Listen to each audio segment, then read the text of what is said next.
ബി.ജെ.പിയുടെ Kerala president Rajeev Chandrasekhar അദ്ദേഹം പറഞ്ഞു, കേരളത്തിൽ 3 MLA മാരുണ്ട്.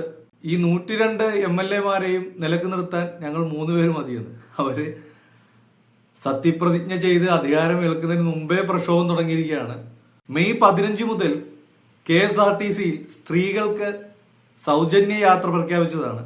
അപ്പോൾ സൗജന്യമായി യാത്ര ചെയ്യാൻ സാധിക്കുന്നില്ല എന്ന് പറഞ്ഞ് മഹിളാ മോർച്ചയുടെ നേതൃത്വത്തിൽ സമരം നടന്നുകൊണ്ടിരിക്കുകയാണ്. ഇവിടെ മലയാളികളൊന്നും ഇല്ലായിട്ട് തമിഴ്നാട്ടിൽ നിന്ന് ആരെയോ കൊണ്ടുവന്നിട്ടാണ് സമരത്തിന് നേതൃത്വം കൊടുക്കുന്നതെന്ന് തോന്നുന്നു. ഇവിടെ പോകുന്നില്ല, ടിക്കറ്റ് കൊടുക്കുന്നില്ല പറയുന്നുണ്ട്.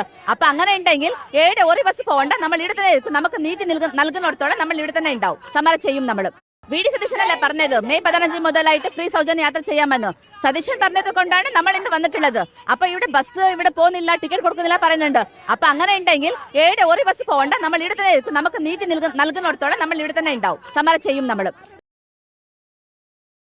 ഇത് മെയ് 15 എന്നൊരു ഡേറ്റ് അവർ പറഞ്ഞാണ്, ശരിയാണ്. അത് അവർ കണക്കുകൂട്ടിയത് ഇലക്ഷൻ റിസൾട്ടൊക്കെ വന്നിട്ട് മെയ് 15-നുള്ളിൽ എന്തായാലും സത്യപ്രതിജ്ഞയൊക്കെ നടക്കും എന്നൊരു കണക്കൂട്ടലിലാണ് അങ്ങനെ ഒരു ഡേറ്റ് പറഞ്ഞത് തന്നെ. ഇതിപ്പോ മുഖ്യമന്ത്രിനെ തീരുമാനിക്കാനായിട്ട് ഇത്രയും ദിവസം എടുത്തതിന്റെ ഒരു താമസമൊക്കെ ആയിരിക്കും. എന്തായാലും അധികാരം ഏൽക്കാതെ ഇങ്ങനെയുള്ള കാര്യങ്ങൾ നടപ്പിലാക്കാൻ സാധിക്കത്തില്ല. അങ്ങനെ ഒരു വിവരം പോലും ഇവർക്ക് ഇല്ലേ? ഒരു സർക്കാർ അധികാരം ഏൽക്കുന്നതിന് മുമ്പ് എങ്ങനെയാണ് അവരുടെ കാര്യങ്ങൾ നടപ്പിലാക്കി തുടങ്ങുന്നത്? അധികാരം ഏറ്റതിന് ശേഷം മാത്രമേ അവരുടെ വാഗ്ദാനങ്ങൾ നടപ്പിലാക്കാൻ സാധിക്കുകയുള്ളൂ.